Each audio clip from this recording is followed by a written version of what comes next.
What up, folks? I'm ultrazillatoys, and today I have a review of the Transformers Studio Series, Transformers the movie, CONSTRUCTICON Bonecrusher. It is time to merge it. Well, not yet.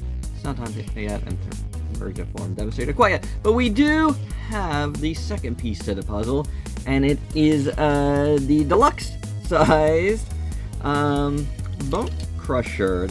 The deluxe versus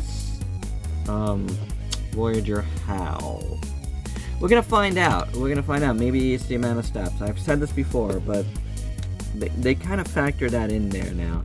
16 steps for Bonecrusher. I believe Scrapper was like twice that, if I remember correctly. It wasn't that long ago. But anywho, it doesn't matter, because either way, we're on the road to Devastator, and I cannot wait to put Devastator together. So without any further ado, let's get to the review. And here's Bonecrusher out of the package, and I just want to get this out of the way right now with size comparisons, because here he is with Scrapper, whose cost is a Voyager, and they're about the same size. And also, I was wrong. It wasn't 32 steps. He was actually 17 steps, so only one step more than Bonecrusher. So I'm kind of not getting what the deal is with this one. Sometimes I get it, like, when we had Commander Class Optimus here, who's definitely not a Commander Class on his own, but then he has that whole trailer. The discrepancy here, I'm not yet getting. If somebody wants to enlighten me, please do, because this one, more than others, has me for a loss, at least at the beginning of this review. Maybe it's a slightly more paint, because this guy is mostly the lime green color. And he's got really, short arms. Done with a ball joint here. Let's do articulation. That moves like so. You can actually open this if you want more range of motion. Then, obviously, because it's a ball joint, it swivels as well. The wrists, obviously, don't move on this one. The head does move in here, and it goes back and forth. Now, this part, you have a waist swivel, but it's kind of blocked by this.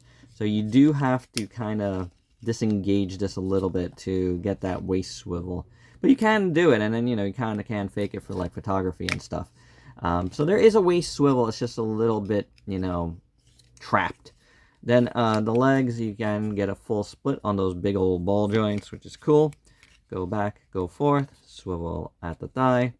You have a single jointed knee, and you see that one little clip there. I'm not even going to call it a ratchet. It's a clip, because they kind of clip into place. And then the foot has a little bit of a rocker. And the toes move, and that's about it. So, those little short arms are really, really funny. Moving on. Yeah, I don't know. You do have paint at the fists, which look alright. And you got decent molded detail there. Decent molded detail on the sides here, which looks really good. As you can see there. He does have a gun. Nice little pistol. Little plaster. I like it. It's kind of classic. We also get this extra piece in the package. I don't know if there's something that comes out later, but you do attach it to there. So I don't know why it came separately. Maybe it's just a packing issue. Couldn't get it in. Yeah, because this is kind of up when you do it. So I guess so. You get another piece there. The legs, have the tractor legs. Always weird, but always kind of cool. I don't know. I don't hate it. That's what it looks like there. Feet have a little bit of color there and silver. Some silver there. You got the die-cast content. It's not bad. I mean, the arms look silly. The chest is pretty good. You got red here, which looks really nice. The purple, the Decepticon symbol. Again, the details look good. A lot of nice molded detail on this figure. You can see it pretty clearly. And I think the head sculpt is pretty nice. You do have this piece here, which, I can't, does it go back? Or does it stay forward? Why do I forget? Oh yeah, it's supposed to go back. I had it up the whole time. Sorry, everyone, sorry.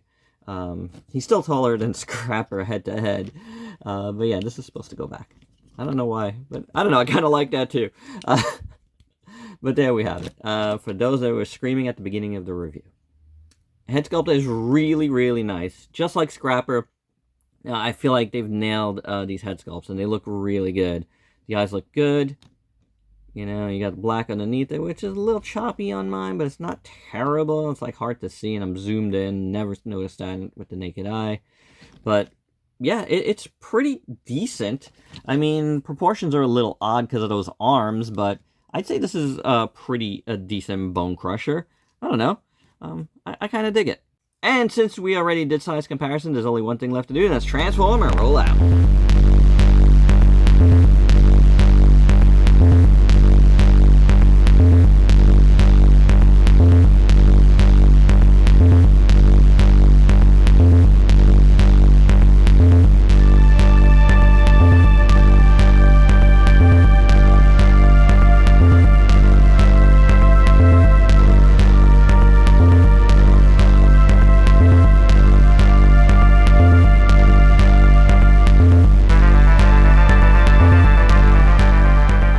Bonecrusher all transformed. That's pretty cool. Came together really quick and easy. Yeah, I mean, definitely easier than Scrapper, so maybe the simplicity is still the same amount of steps. It just kind of folded in on itself, pretty simple. And I do like it. I think it all turns out pretty good. Again, you got the silvers there. You know, not a ton of paint. You do get this purple exposed there. This looks fine there. You know, you got the Decepticon symbol on this side now. You do have a space for the gun, should you wish here. It's not too bad. You know, you can have a blaster, Bonecrusher. So, it's pretty good. It works. It works. I like it. Yeah, not bad. Like, all the molded detail looks really good in this mold. It's got no wheels, though. No wheels, so you're not going to be, you know, rolling it anywhere. But I think it still looks pretty decent, honestly. And for your size comparisons, here is Bonecrusher with our trusty Optimus Prime. And yeah, no, not this guy just yet. I don't want to transform him back. I'm going to keep a couple in that mode, a couple in this mode, and then we'll see. If I didn't mention it in this review, these guys do not come with the combining directions as of yet. Which I find very, very interesting that they're not showing us how to get them into combine mode. Yeah, I guess we could figure it out based on other ones, but, you know, I kind of want to have them in directions, you know, just to make things official. So I'm going to keep one in this mode and one in that mode. Next up, we have a 2-pack, a very expensive 2-pack. With a little bit of bigger characters, so yeah, we'll see then. And my final thoughts on this one is, like I said, I'm keeping it in this mode for and now. It's all right. It's not a bad figure. Like I'm glad. I thought Scrapper was pretty good, but when you put in the price, like there's no reason this guy was Voyager price. He's not a Voyager size. He doesn't do anything different. I just can't figure it out right now. I think that's kind of BS. I'll say that. Because this guy is the same. Like, doesn't really feel any different weight-wise. The only thing I saw was a little bit extra paint. Can that make it $10 more? No, I don't think so. So, yeah, that one kind of bothers me a little bit. But maybe they're pricing things out as a whole and, you know, giving you the final price of Devastator altogether, which makes me just think, just why not have, like, just made it one thing? Like, do a gift set and get it over with and let us have the price, and, you know, instead of these, like, weird games. That's what it feels like. I hate that. I hate getting charged Voyager price for this. I'd rather absorb that cost into the full thing in one shot, and then you don't get any of that. But anywho, I digress. Bonecrusher is not a bad figure. I think he's getting a lot of grief out there, but he does have stubby arms. But overall, I enjoyed it, so I'm not going to complain. And overall, I enjoyed Scrapper too, so it is what it is. Anywho, that's my review. Hope you dug it. Let me know your thoughts down below, and if you're new to the channel, watch and sub yourself for daily content, and let me help you diversify your collection with some Transformers. Till next time, peace out, peeps.